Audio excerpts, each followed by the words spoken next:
Ана деген жан тапты бар біреулерде.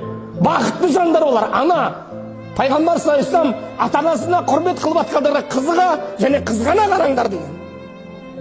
Қызыға және қызғана қараң. Мама деген жан тапты бар. Видеоны қосып қойды. Анашым деп. Bir сұхбаттасу арманның. 30 жыл болды анамнан айырылып қалған. Жаным балам деп ойлап отырады дейді. Ақша таппасаң сен қатыныңа керек емессің.